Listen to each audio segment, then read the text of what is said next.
मुझे और भी समझ में आएगी शायद। तो एक बार जैसा, मुझे भी खुद रीडिंग करना पड़ेगा। हाँ, आप जब रीडिंग करेंगे तो आपको और डिटेल में पढ़ने को मिलेगा, इस बुक को आप कर सकते हो। आगे हम चलेंगे। कल हमने जाना कि जो मातंग जनजाति है ना, मातंग जनजाति कौन है? हनुमान जी के डायरेक्ट शिष्य है, हनुमान जी के डिसेंडेंट्स है। डायरेक्ट शिष्य हैं, जो कि मुख्य धारा से दूर रहते हैं और बहुत ही छुप कर रहते हैं, ताकि उनके जो रहस्य हैं, जो आध्यात्मिक रहस्य हैं, उनके लिए उनको परेशान ना किया जाए, है ना। और इस बुक के जो राइटर हैं यानी कि हनुदास जी, वो इस जनजाति में एंटर होने का, उनके हनुमान जी के सारी शिक्षाओं को जानने का उनको सौभाग्य प्राप्त होता है। फिर वो हम सब के लिए यानी कि बाकी संसार के लिए इस बुक में उन सारी शिक्षाओं को लिखते हैं, जो कि हनुमान जी ने इन जनजाति को दी है। और वो जो शिक्षाएं हैं वो आपको किसी गुरु से, किसी आध्यात्मिक बुक में नहीं मिलेंगी, क्योंकि वो मुख से निकली हुई वाणी है। इसीलिए इस बुक का नाम कली हनुवाणी द इम्बॉल्टर टॉक्स, ठीक है। कल हमने जाना था कि एक बच्चा जो है वो द्वंद में फंसा होता है, जिसके कारण उसको ऐसा जन्म मिलता है कि उसको दो माताओं के बीच में से एक माता को चुनना पड़े, साथ ही उसका जीवन संघर्षमय रहे। क्यों? क्योंकि उसके पास्ट लाइफ के कर्मास कुछ ऐसे होते हैं। अपने वीडियो ऑन रखिए।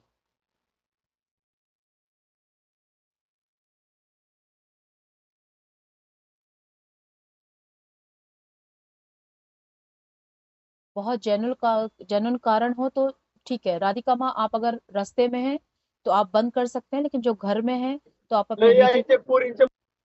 अपने वीडियो ऑन रखिए। जी मैम। अर्चना सेठ माँ, डॉक्टर शिल्पा माँ,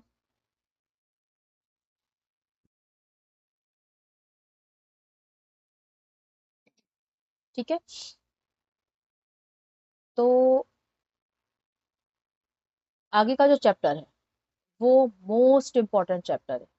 इस चैप्टर को समझने के बाद आप अपनी लाइफ में मैक्सिमम चीजें समझ जाएंगे कि मेरी लाइफ में जो हो रहा है, हो चुका है, जो होने वाला है, वो क्यों अननोइंगली होता रहता है मेरे साथ, और मैं समझ भी नहीं पाता कि क्यों हो रहा है मेरे साथ ऐसा, ठीक है। इस रहस्य को आप लोगों ने कहीं नहीं पढ़ा होगा, कहीं नहीं सुना होगा, ठीक है। तो बहुत आराम से अपने बाकी सारे कामों को छोड़कर बहुत अटेंटिव होकर इस चैप्टर को सुनना, ठीक है। कल हमने समझा था कि जो मातंग बाबा हैं, जो मुखिया बाबा हैं, वो चट्टान पर जाते हैं, है ना। हनुमान जी की पूंछ पकड़ कर चले जाते हैं, उनको पता नहीं लगता, उनको लगता है रस्सी है। ऊपर जाकर देखते हैं, ये हमने सब कल समझा ना। ऊपर जाकर देखते हैं तो देखते हैं हनुमान जी बैठे हैं और वो बहुत खुश हो जाते हैं, लेकिन बाहर नीचे आकर अपने जनजाति को वो बता नहीं पाते, क्योंकि उस समय तक हनुमान जी नहीं चाहते थे कि वो इन सबको ये सब चीजें बताएं। अब बढ़ते हैं आगे। आगे क्या होता है कि जो मातंग जनजाति है उसमें, इस बुक को पढ़कर मुझे ऐसा लगा, कल कहीं लिखा नहीं है इस बुक में, लेकिन जब आप इस बुक को पढ़ेंगे तो आप अनुभव करेंगे कि शायद हर 41 ईयर्स में उस जनजाति का मुखिया बदल दिया जाता है। और इन 41 ईयर्स में, जैसे हर 41 ईयर्स में हनुमान जी आते हैं, तो मुखिया भी बदल दिया जाता है, और इन 41 ईयर्स में मुखिया चुनना भी होता है ना। मातंगों को अपना नया मुखिया चुनना पड़ता है, तो वो चुनकर अपना मुखिया रखते हैं। तो ऑब्वियस सी बात है कि उनको संकेत मिल जाता है कि अब हनुमान जी अपनी शिक्षा देने के लिए आ रहे हैं, तो उनको अपना मुखिया भी चुनना पड़ता है। तो मुखिया जो रहता है उसका नाम रहता है उर्वा। उस मुखिया को पहले से जनजाति ने चुन लिया होता है कि हमारा नेक्स्ट नेक्स्ट मुखिया जो है वो उर्वा बनेगा। अब यहां से शुरू करते हैं कि जो मुखिया होता है ना, उसमें कुछ अलग तरीके के विलक्षण गुण होते हैं। कोई भी हो, या हम अपना भी नेता चुनते हैं तो वो कुछ ना कुछ डिफरेंस उसमें होगा, तब जाकर वो मुखिया बनने के लायक होगा। ऐसे ही जब मातंग जनजाति अपना मुखिया चुनती है तो उसमें कुछ बहुत ही डिफरेंट गुण होते हैं। तो जो उर्वा होता है, उर्वा में भी बहुत ही डिफरेंट तरीके की क्वालिटीज होती हैं। लेकिन और उसकी जो बातें हैं ना, तो मातंग जनजाति ऐसे सुनती है जैसे कि किसी देवता के मुख से निकले हुए शब्दों को सुन रही हो। उसकी बातों को मातंग जनजाति ऐसे मानती है जैसे कि किसी देवता के शब्दों को वो मान रही है पहले से ही। अभी वो मुखिया बना नहीं है, लेकिन मुखिया बनने से पहले ही उसको बहुत आदर सम्मान की भावना से उस जनजाति में देखा जाता है। ठीक है। और वहां पर इतना संघर्ष, जैसे हमारे यहाँ संघर्ष होता है ना, एक नेता के पीछे बहुत संघर्ष, वैसा नहीं होता। सर्वसहमति से पहले ही एक मुखिया को चुन लिया जाता है जिसमें सभी की सहमति होती है। अब हमने ये भी जाना कि मातंग बाबा अपनी वाइफ को बताना चाहते हैं कि हनुमान बाबा आ चुके हैं, लेकिन वो बता ही नहीं पाते। वो समझ ही नहीं पाती हैं बार बार कि वो क्या कहना चाहते हैं। अब क्या होता है कि इसमें एक अलग बात का वर्णन किया गया है कि उर्वा जो है, याद रखिएगा हमेशा, उर्वा जो है वो मातंग जनजाति का अगला मुखिया है। उर्वा जो है उसको हमेशा एक सपना आता है। वो सपना क्या होता है? वो सपना उसको रोज रात आता है और वो सपना उसको रोज रात परेशान करता है। जब वो मातंग बाबा से, मतलब कि मुखिया बाबा से इस बारे में बात करता है, तो वो कहते हैं इस सपने का एक बहुत बड़ा रहस्य है। जिस दिन तुम इस पूरे सपने को देख लोगे, उस दिन तुम्हें इस सपने का रहस्य पता पड़ जाएगा। अब सपना बहुत सारे पेजेस में, 50 पेजेस में तो सपना ही सपना बताया गया, लेकिन मैं आपको शॉर्ट करके, क्योंकि मैं समरी बता रही हूँ, तो मैं आपको शॉर्ट करके बताती हूँ कि वो क्या सपना देखता है। हर रात उसको सेम सपना आता है। क्या होता है कि वो देखता है कि बहुत बड़ा समुद्र है, बीच में एक चट्टान है, उस चट्टान पर वो लेटा हुआ है, उसके पास घर लौटने का कोई भी दूसरा रास्ता दिखाई नहीं दे रहा। वो बहुत प्रयास करता है कि मैं वापस लौट जाऊं, वापस लौट जाऊं, लेकिन वो हर प्रयास में सफल रहता है, क्योंकि उसको आसपास ना कोई नाव, ना कोई जहाज, ना कोई कुछ समझ में नहीं आता। ये सपना उसको रोज आता है। आज रात उसको क्या अलग सपना आता है, तो उसको एक आवाज आती है। आवाज आती है कि मैं तुम्हारी सहायता कर सकती हूँ। तो वो इधर उधर आंखें घुमा के देखता है, तो उसको समुद्र के नीचे से एक लड़की दिखाई देती है जिसकी हरी हरी आंखें होती हैं और वो बहुत सुंदर होती है। तो वो डर जाता है पहले कि ये क्या माया है, ये समुद्र के बीच में ये लड़की क्या कर रही है। वो बोलती है कि मैं तुम्हारी सहायता कर सकती हूँ, मैं तुम्हें यहाँ से निकाल सकती हूँ, मैं तुम्हारे तुम्हारे घर पहुंचा सकती हूँ। अब उसके पास कोई रास्ता तो होता नहीं है, तो वो थोड़ी देर सोचता है कि मैं कहीं फंस ना जाऊं, बहुत सारे विचार करता है, लेकिन आखिरकार वो अपना हाथ उस लड़की को दे देता है और उसको ऊपर खींचने की कोशिश करता है। लेकिन वो महसूस करता है कि उसको ऊपर खींचने के बजाय वो खुद नीचे समुद्र की ओर खींचता चला जा रहा है। वो बहुत कोशिश करता है, लेकिन वो उसको नहीं खींच पाता और खुद ही नीचे समुद्र में चला जाता है। समुद्र में जाने के बाद वो बहुत झटपटाता है, क्योंकि वो नहीं, समुद्र में नहीं, वो तो अपने घर जाना चाहता था। तो वो बहुत झटपटाता है कि मैं वापस ऊपर आ जाऊं, वापस ऊपर आ जाऊं। थोड़ी देर बाद झटपटाने के बाद उसको ऐसा लगता है कि मेरा शरीर हल्का हो गया है। समुद्र का पानी मेरे लिए वैसा हो गया है जैसे मेरे लिए ऑक्सीजन, मैं आराम से सांस ले पा रहा हूँ, आराम से बह पा रहा हूँ। थोड़ी देर बाद वो देखता है कि उसका आधा शरीर भी मछली का हो गया है। फिर उसको समझ में आता है कि जिस लड़की का मैंने हाथ पकड़ा था, वो कोई लड़की नहीं थी, वो जल परी थी। और अब वो जल मानव बन चुका है। तो उसको उस लड़की पर बहुत गुस्सा आता है। वो बोलता है तुमने मेरे साथ छल किया, कपट किया, तुमने मुझे जल मानव बना दिया, मैं अपने घर जाना चाहता था। बहुत गुस्सा आता है उसको। और वो लड़की ले जाकर जो परियों जल मछलियों की जो रानी होती है उसके सामने उसको पेश कर देती है कि ये मैं मानव को लेकर आई हूँ और ये अब जल मानव बन चुका है। ये हो जाता है। उसके बाद उर्वा को रहने के लिए एक बहुत बड़ा महल दिया जाता है, बहुत सुख सुविधाएं दी जाती है। शुरू शुरू में वो एक्सेप्ट नहीं करता, फिर उसको लगता है कि मेरी टूटी फूटी झोपड़ी से तो ये काफी अच्छा है, बहुत बढ़िया है। तो वो उसमें रम जाता है, आराम से, बढ़िया आराम से खाता है, पीता है, ऐश करता है। फिर वो अपने, थोड़ी बहुत याद आती है, लेकिन उसको वही अच्छा लगने लगता है। एक दिन वो जलपरी उसके पास आती है और उसको बहुत डांटती है, बोलती है कि तुम मतलब मूर्ख हो, तुम बेवकूफ हो, तुम ये हो तो वो हो। तो वो बोलता है कि तुम छल कपटी हो, तुमने मुझे संसार से अलग करके यहाँ पर मुझे कैद कर दिया। तो वो बोलती है कि तुम चाहते तो तुम मुझे भी मुक्त करा सकते थे, अगर तुम चाहते तो तुम मुझे भी मुक्त करा सकते थे, लेकिन तुम खुद यहाँ पे आके फंस गए। तो एकदम से उसकी आंखें फटी की फटी रह जाती हैं। तो वो बोलता है कि क्या जल मानव या जल परियां वापस से मानव बन सकती हैं?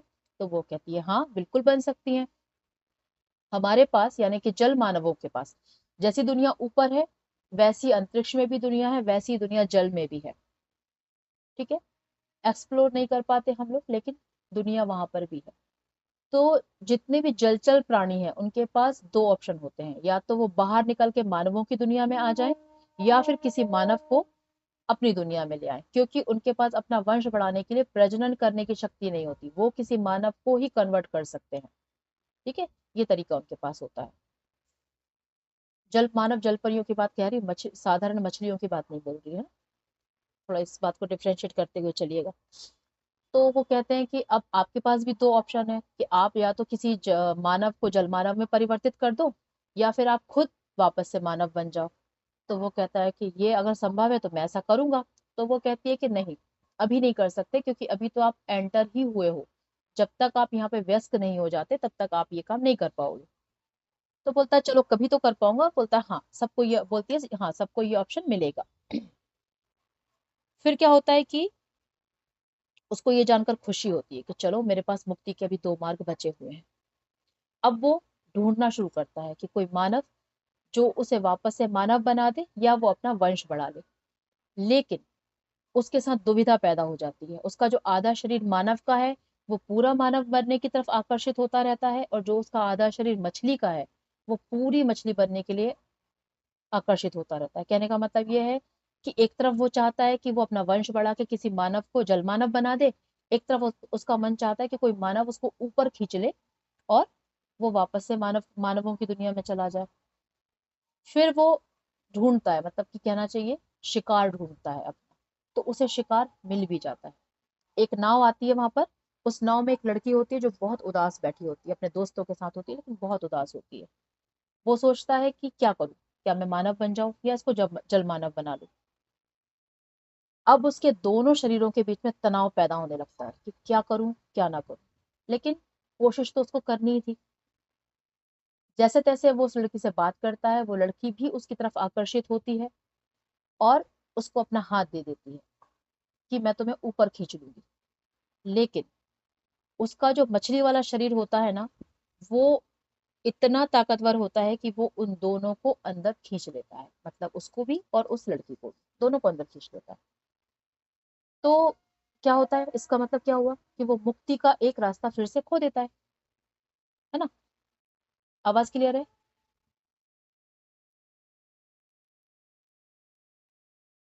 मेरी वॉइस क्लियर है? जी माँ, लेकिन बीच बीच में टूट रहा है, ब्रेक हो रहा है। आवाज आवाज कट रही है। अभी तक जो मैंने समझाया समझ आया?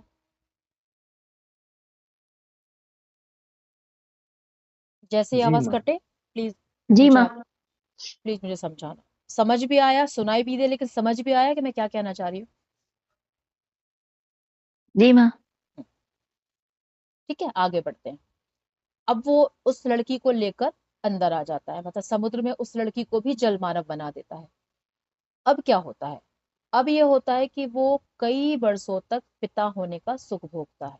कई वर्षों तक पिता होने का सुख भोगता है कि वो उस लड़की को, उसने अपना वंशज बढ़ा लिया, उसने अपना वंश बढ़ा लिया।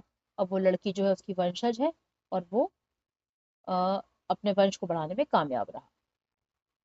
अब नीचे जो जल मानव है, उनकी दुनिया का सबसे बड़ा डर क्या है? उनकी दुनिया का सबसे बड़ा डर ये है कि उनकी मृत्यु बहुत दर्दनाक होती है। उनकी मृत्यु बहुत दर्दनाक होती है।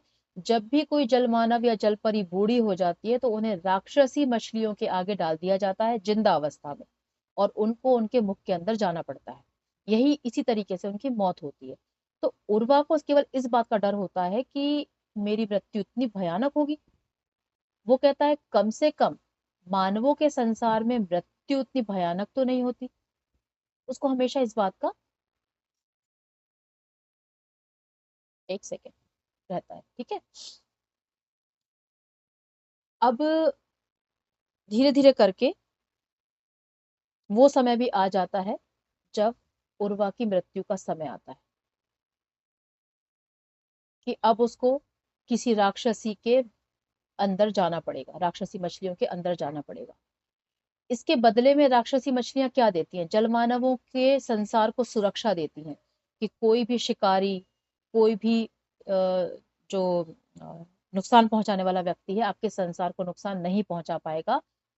इस भोग के बदले में जो राक्षसी मछलियां हैं वो सुरक्षा प्रदान करती है जल मानवों के पूरे संसार को। अब रात भर उर्वा जो है वो इसी टेंशन में उसका बीत जाता है। पूरा जो रात है उर्वा की इसी टेंशन में बीत जाती है कि सुबह मुझे मरना है, सुबह मुझे मरना है। लेकिन उसकी तुरंत नींद खुल जाती है, क्योंकि कहानी स्टार्ट कहाँ से हुई थी कि वो सपना देख रहा था। लेकिन जब हमने इस सपने को स्टार्ट किया हमें भी क्या लगा कि ये सच में हो रहा है, क्योंकि हम भूल गए कि हमने शुरू में क्या कहा था कि उसको हर रात ये सपना आता था। मीन्स हम भी जल परियों के, जल मानवों के बीच में फंसे हुए हैं। हम भूल गए हैं कि हम एक सपने में जी रहे हैं और कभी ना कभी हमारी नींद जरूर टूटेगी। क्लियर हुआ? अब आता है इस कहानी का सार, ये कहानी क्यों सुनाई गई और जो मातंग जनजाति का जो मुखिया बनने वाला था उसको ये सपना क्यों आता था। ठीक है, अब क्या होता है कि उर्वा जो है वो नहीं मरता और उसका सपना टूट जाता है। वो सुबह उठता है और वो बोलता है कि मुझे आज इतना डिटेल सपना क्यों आया, इतना डिटेल में क्यों आया सपना। वो जाता है और अपने मुखिया बाबा को बताता है कि बाबा मैंने आज आगे का सपना भी देखा। पहले तो मैं इतना ही देखता था कि मैं एक समुद्र के बीच में फंसा हुआ हूँ, कोई जल परी है, लेकिन मैंने आज ये भी देखा कि मुझे जल परी अंदर ले गई, पूरा जल का संसार दिखाया और मैंने ये भी देखा कि वहां पे क्या क्या चीजें होती हैं, लेकिन मुझे रहस्य समझ में नहीं आया। इतना सुनते ही बाबा की आंखें चमक जाती हैं, बाबा खुश हो जाते हैं। क्यों? क्योंकि बाबा यही चाहते थे कि जिस दिन उर्वा का सपना कंप्लीट हो जाएगा तो इससे ये साबित हो जाएगा कि उर्वा ही मुखिया बनने वाला है। फिर बाबा कहते हैं कि अब मैं तुम्हें समझा पाऊंगा कि जल परी का क्या रहस्य है, जल परी का क्या रहस्य है मैं अब तुम्हें बहुत अच्छे तरीके से समझा पाऊंगा। तो बोलते हैं ठीक है। अब मातंग जनजाति का मुख्य काम होता है शहद चुनना, वो लोग शहद चुनते हैं। तो वो सुबह ही अपने अपने घड़े उठाते हैं और शहद चुनने के लिए निकल जाते हैं। जैसे ही वो शहद चुनने के लिए निकलते हैं तीन लोग बाबा को दिखाई देते हैं। वो कौन तीन लोग दिखाई देते हैं? एक तो हनुदास जी जिन्होंने ये बुक लिखी वो, और एक संत और एक ब्रह्मचारी बाबा। ऐसे तीन लोग होते हैं जो कि मातंग जनजाति के बारे में खोज करते हैं और ये बुक लिखते हैं। तो बाबा उनको देखते ही कहते हैं कि देखो तीन जल परियां हमारा पीछा कर रही हैं। तो उर्वा, उर्वा का दोस्त घनिष्क और उनके चाचा बसंत, तीन लोग और मुखिया बाबा के साथ जाते हैं। कौन कौन? एक तो उर्वा खुद, उर्वा का दोस्त घनुष्क और उसके चाचा बसंत। ये तीन लोग मतलब चार लोग जो है वो शहद चुनने के लिए, शहद ढूंढने के लिए जा रहे होते हैं। तो बाबा कहते हैं देखो जल परी। तो वो लोग आश्चर्यचकित हो जाते हैं कि बाबा इनको आप जल परी क्यों कह रहे हैं। तो बाबा को गुस्सा आ जाता है, बोलते हैं कि तुम लोग है ना अभी भी इस लायक नहीं बने हो कि तुम जल परियों का रहस्य समझ पाओ, छोड़ो जाने दो। तो उर्वा का दिमाग थोड़ा चलता है क्योंकि उर्वा सबसे अलग होता है ना, तभी तो उसको मुखिया चुना जा रहा है। तो वो दिमाग लगाता है कि बोलता है अच्छा आप इसलिए कह रहे हैं क्या क्योंकि ये व्यक्ति जो हैं, क्योंकि हम मुख्य धारा से अलग रहते हैं, हम लोग मुख्य धारा से टूटे हुए हैं, हम संसार से कोई संपर्क संबंध नहीं रखते, लेकिन ये लोग हमें डिस्टर्ब कर रहे हैं। इसलिए ये लोग हमें जो परेशान करने वाली चीजें होती हैं क्या हम उनको जलपरियां कहते हैं? बाबा कहते हैं थोड़ा और अच्छे से, थोड़ा और डिटेल में समझना इन चीजों को पड़ेगा। अब सबसे पहले हम ये जाने कि कौन कौन से भावनाएं हमारे अंदर होती हैं। एक मिनट, कौन कौन सी ऐसी भावनाएं हमारे अंदर होती हैं जो कि हमें सबसे ज्यादा परेशान करती है। वैसे तो हम जानते हैं हमारा डर है, हमारा लालच है, हमारा क्रोध है, ये सब है, लेकिन एग्जैक्टली उनको 9 भागों में मातंग बाबा ने बहुत अच्छे तरीके से बांटा है। एक मिनट में आपको नाम उनकी पर्टिकुलर नाम बताती हूँ।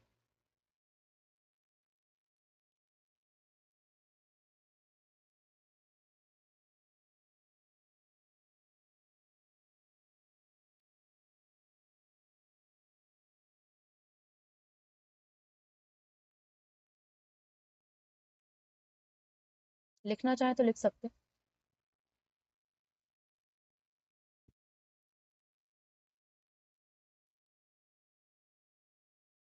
हाँ देखो बाबा ने क्या कहा, बाबा ने क्या कहा कि कुछ ऐसी भावनाएं हैं जिनको हम जलपरी कहते हैं। जलपरी का अर्थ क्या है?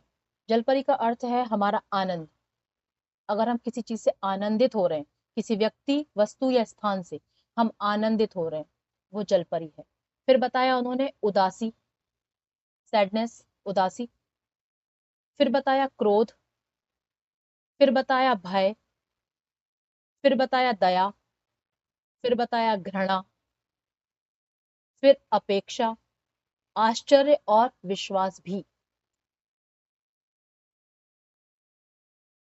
जो लोग केवल सुन रहे हैं ना, वो समझ ही नहीं पाएंगे इस चीज को। डायरी पेन लेके बैठा करो।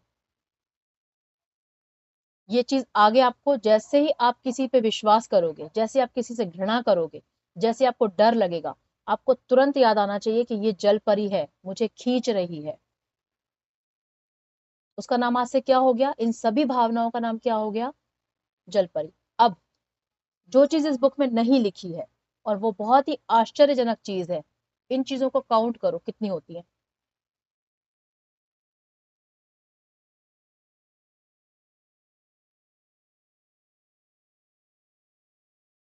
काउंट करिए, कितनी हुई? 9। 9। नवदुर्गा कितनी है? 9। 9। हर एक इमोशन हमारा जो हमें बांध रहा है, जो हमें अटका के रख रहा है, वो हर एक उस नवदुर्गा का पार्ट है। माँ काली हर किसी के लिए भय का पार्ट नहीं हो सकती। हो सकता है आपके लिए भय का पार्ट हो, किसी के लिए अपेक्षा हो, किसी के लिए विश्वास हो, किसी के लिए कुछ और हो। लेकिन नवरात्रि यानी कि नव दुर्गा आपको क्या बताती है कि आपके जो इमोशंस है ना, वही आपको किसी दूसरे व्यक्ति से बांधते हैं और दोबारा जन्म लेने के लिए आपको बाधित करते हैं। दोबारा जन्म लेने के लिए आपको बाधित करते हैं और आपको बांधते हैं। आपके इस बुक में एक आश्चर्यजनक बात यह भी लिखी है कि आप इन जलपरियों के कारण न केवल अपने पूर्व जन्मों के कर्म भोगते हैं, बल्कि दूसरे व्यक्ति के भी पूर्व जन्मों के कर्म आप भोगते हैं।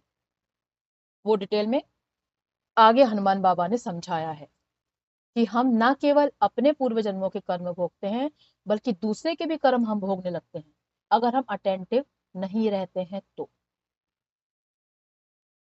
आगे जानते हैं, ठीक है। अब हमें याद रहेगा, जब नवरात्रि आएगी तो हम किसी भी अंधविश्वास में पड़ के नहीं करेंगे नवरात्रि। हमें पता होगा ये हमारे किसी न किसी एक भावना से हमें मुक्त करवाने के लिए आई है। अब कौन सी नवरात्रि का दिन आपकी किस भावना से आपको मुक्त करा रहा है, ये आपको ही आइडेंटिफाई करना पड़ेगा। ठीक है।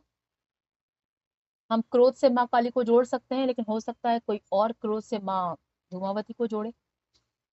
हो सकता है, सबके लिए अलग अलग, सबके लिए सेम रूल नहीं हो सकते। ठीक है। हाँ।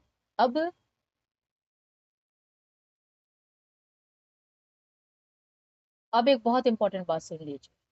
बाबा ने क्या कहा, इसको डिटेल में समझाया है बुक में। जो लोग बुक रीड करना चाहते हैं बहुत अच्छी बात है, लेकिन जो नहीं रीड करना चाहते, क्योंकि आप जब इस बुक को रीड करोगे ना, आपको इतनी बोरियत होगी, आप इसको कंप्लीट नहीं करोगे। इस बुक को आप कंप्लीट नहीं करोगे, क्योंकि ये बुक में शब्दों का इस्तेमाल और जिस उदाहरणों का इस्तेमाल किया गया है, उसकी आपकी आपकी सोल स्वीकार नहीं कर पाएगी। ठीक है। लेकिन हमें इन चीजों से मतलब छूट के नहीं रहना। मतलब हमें इन चीजों से ऐसा नहीं रहना है कि हमको पता ही नहीं इन बातों के बारे में। अगर हम विश्वास नहीं कर रहे हैं तो हमारे लिए जानना बेहद जरूरी है। क्या है कि अगर हमारा, इस बुक में मुखिया बाबा ने उर्वा को ये चीज बताई, मान के चलते हैं हमारा कोई दोस्त है, उस दोस्त के साथ हमारा बहुत घनिष्ठ संबंध है, उस दोस्त के साथ हमारा बहुत लगाव भी है, तो आपके और उसके बीच में एक नहर तुरंत बन जाएगी। आपके और उसके बीच में एक नहर तुरंत बन जाएगी। जिसकी तरफ से लगाव ज्यादा होगा, उसकी तरफ उसके बुरे कर्म बहेंगे। अब उर्वा पूछता है कि अगर बुरे कर्म बहेंगे तो अच्छे कर्म भी बहने चाहिए ना। ऐसा तो नहीं होना चाहिए कि बुरे ही बुरे कर्म बह रहे हैं, अच्छे कर्म भी बहना चाहिए। तो बाबा कहते हैं, जब भी आप किसी से बात करते हैं, सामने वाला व्यक्ति आपको अपने दुख की कथा सुनाने में ज्यादा इंटरेस्टेड होता है।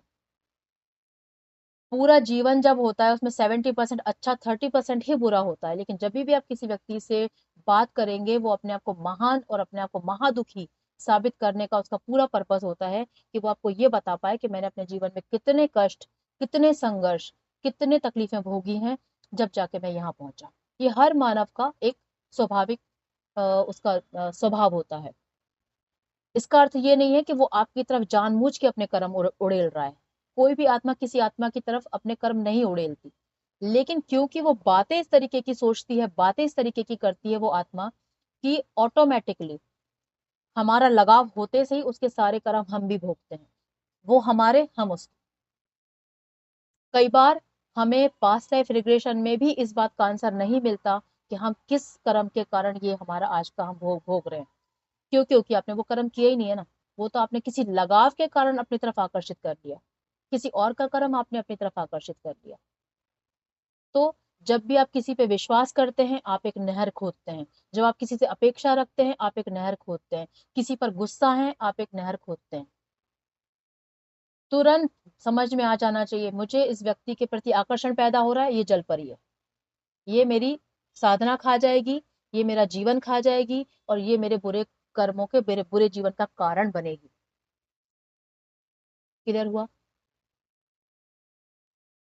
हम जल परियों को पहचान लेंगे अब। हम अपने जीवन की जल परियों को पहचान लेंगे। जी इसी माँ। को गीता में क्या कहा गया है? राग, द्वेष, ईर्ष्या, क्रोध, लालच। इसी को कहा गया है कि राग द्वेष में आप फंसोगे तो आप कभी भी मुक्त नहीं हो पाएगी। क्यों? क्योंकि आप अपने ही कर्म नहीं निपटा पा रहे, तो दूसरों के कर्म और एब्जॉर्व करके आप कब तक उनको सॉल्व कर पाओगे? तो उसने कहा, तो हम तो मानव है, हम किस तरीके से इन चीजों से बचें? तो बाबा ने कहा, आपको नाटक करना है। मान मान के चलते हैं किसी ने आपके प्रति कुछ ऐसा कर दिया कि अब आप गुस्सा आना स्वाभाविक है, गुस्सा आ रहा है, तो आप उस गुस्से का केवल नाटक करो। आपको जो कहना है कह दो, लेकिन अंदर विचलित मत हो। ठीक है? आपको किसी के प्रति आकर्षण आ रहा है, पहले समझ लो इस बात को कि ये आकर्षण मुझे गर्त में डालेगा। ठीक है, मुझे इसके साथ रहना है, उसके साथ अपने पूरे जीवन को प्लान करना है, ठीक है, लेकिन मैं उस आकर्षण के पीछे अपने और जन्म बर्बाद नहीं कर सकता। तो उन्होंने कहा, तो ये नाटक करना गलत नहीं होगा, ये हमारे बुरे कर्म नहीं होंगे? तो बाबा ने कहा, नहीं, यही तो आध्यात्मिक ज्ञान है कि हम ये समझें कि हमें हर चीज का ड्रामा करना है यहाँ पर, तभी हम साक्षी भाव में रहेंगे। आध्यात्म यही है कि हर आपकी हर भावनाओं का आपको नाटक करना, ड्रामा करना आना चाहिए। कि मैं गुस्सा हूं, लेकिन मैं अंदर से नहीं हूं। मैं ऊपर से जो मुझे बोलना जरूरी है संसार को जीने के लिए, रिश्तों को बनाए रखने के लिए, वो मैं ऊपर ऊपर से बोल रहा हूँ, लेकिन अंदर मेरे को उस चीज का जरा सा भी पीड़ा, जरा सा भी विचलित होना, ये सब नहीं है। ठीक है? तो ये हो गया। तो उन्होंने कहा, तो आपने उन व्यक्तियों को जलपरी क्यों कहा? जो 3 लोग थे उनको, वो तो आपको ना उनके प्रति कोई आकर्षण है ना आसक्ति है, क्यों कहा? आप तो क्रोध का नाटक कर सकते थे। तो बाबा ने ये कहा कि मैं क्रोध का नाटक तो कर सकता था उनसे, लेकिन मुझे चिंता ये नहीं थी कि मैं नाटक कर पा रहा हूँ या नहीं कर पा रहा हूँ। मुझे चिंता ये थी, अगर मैं उनसे बातचीत आगे बढ़ाता और अगर मेरी बातचीत के दौरान मुझे सचमुच में गुस्सा आता, तो मैं तुरंत उन तीनों के कर्म अपनी तरफ आकर्षित कर लेता। इस बात से हमने क्या सीखा? जहां हमें लगता है कि हम इमोशंस कंट्रोल नहीं कर पाएंगे, वहां हमें थोड़ा सा दूरियां बना लेनी चाहिए।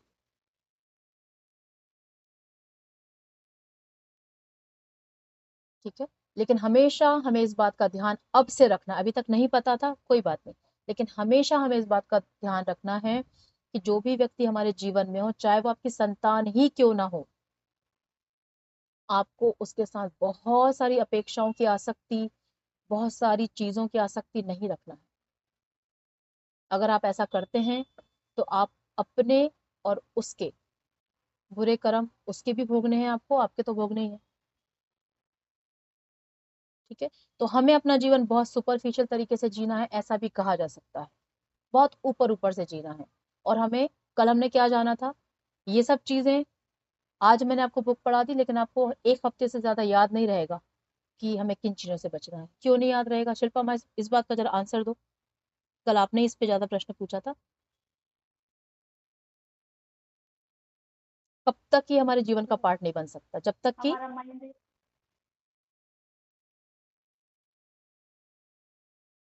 अनुभव नहीं कर लेते, साईं प्रभु जीवन में उतार नहीं लेते। ये सारी बातें जब तक के लिए बेकार हैं, जब तक कि साईं प्रभु हम आ, हम रेगुलर आचरण नहीं कर पाएंगे तब जब तक कि आपकी वो सोल जागृत नहीं हो जाती, तब तक ये सारी बातें आपके लिए एकदम किताबी ज्ञान, जी सोल जागृत किताबी ज्ञान। तब क्योंकि जब तक नहीं होगी तब तक हम ये आचरण मोटिवेशन कितने दिनों का है? जब तक ये बुक चल रही है। जैसे ये बुक खत्म, नेक्स्ट बुक स्टार्ट, ये मोटिवेशन खत्म। लेकिन एक चीज जो है, जो आपको हमेशा इस भाव में रखेगी, वो चीज ये है कि आप हर किसी को आज से जलपरी का नाम दे दो। अभी से, ये क्लास खत्म होते से ही अपने जलपरियां ढूंढो, लिख लो, ये मेरी जलपरी, इस जलपरी का नाम है अपेक्षा। मतलब मान के चलते हैं कि हमारा कोई बच्चा है, हमने उसका नाम लिख लिया कि ये मेरा बच्चा है, इसका नाम है अपेक्षा जलपरी, क्योंकि उससे मुझे अपेक्षा है ना, ये बड़ा होगा, है ना, कुछ काम करेगा, मेरा बुढ़ापा अच्छा होगा। ठीक है, पति का नाम लिख लिया या पत्नी का नाम लिख लिया, इसका इसका नाम क्या है? भय, है ना, होता है छोड़ के ना चला जाए, मेरा जीवन कैसे कटेगा, तो ये जलपरी का नाम ये हो गया, है ना। तो ये भय की जलपरी है, ये अपेक्षा की जलपरी है, ये विश्वास की जलपरी है। जिस पे ऊपर हमें सबसे ज्यादा विश्वास है, हमें सबसे ज्यादा पीड़ा वही विश्वास देगा। ठीक है, तो उस जलपरी का नाम क्या हो गया? विश्वास। तो हमें आज रात का हमारा होमवर्क ये है कि हमें अपने जीवन की जल परियों को ढूंढना है। ठीक है, और जैसे ही वो व्यक्ति आए सामने, अगर मुक्त होना चाहते हो तो उसका नाम, उसको जल परी के रूप में देखो कि ये आधा मानव आधा मछली है। आजू बाजू लोगों ने तो आजू बाजू देखना भी शुरू कर दिया कि मेरे आसपास कितनी जल परियां बैठी है ना। तो ऐसे माँ हाँ, हम खुद ही एक जलपरी होते हैं ना माँ। हम खुद के लिए भी कितना ज्यादा। हम भी दूसरों के लिए हैं, पर हम में और उनमें अंतर ये है कि कली हनुवाणी वो सुन नहीं रहे ना, हम सुन रहे हैं। माँ तो जलपरी केवल इंसान नहीं होते हैं नहीं, कि कोई और भावना भी हो सकता है। भावनाएं ही है जलपरी, भावनाएं ही इंसान जलपरी नहीं है। उसके उसके और आपके बीच में जो भावनात्मक कनेक्शन है, वो है जलपरी। वहाँ पर हम खुद के लिए भी बहुत सारा एक्सपेक्टेशन, यानी हम खुद बोलते हैं ना कि मुझे ये चाहिए तो मुझे अच्छा लगेगा, नहीं तो मैं ये कर लूंगी। तो हम खुद भी खुद के लिए जलपरी हो सकते हैं ना। नहीं, अर्चना माँ आपकी तरफ से बहुत वॉइस डिस्कनेक्ट हो रही है।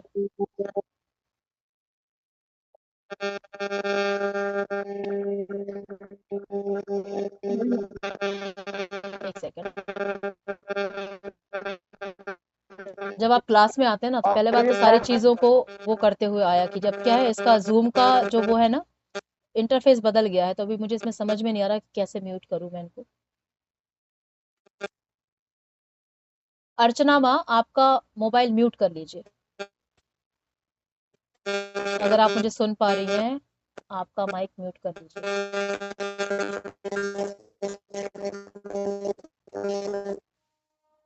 अर्चना मैडम, मोबाईल म्यूट करा।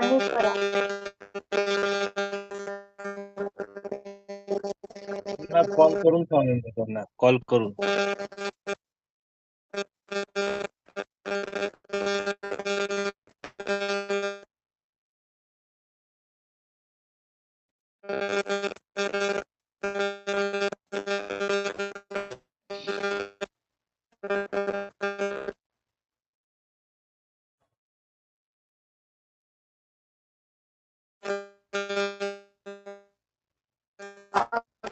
एक काम करते हैं, एक काम करते हैं, रिज्वाइन करते हैं, रिज्वाइन करते हैं, रिज्वाइन करते हैं।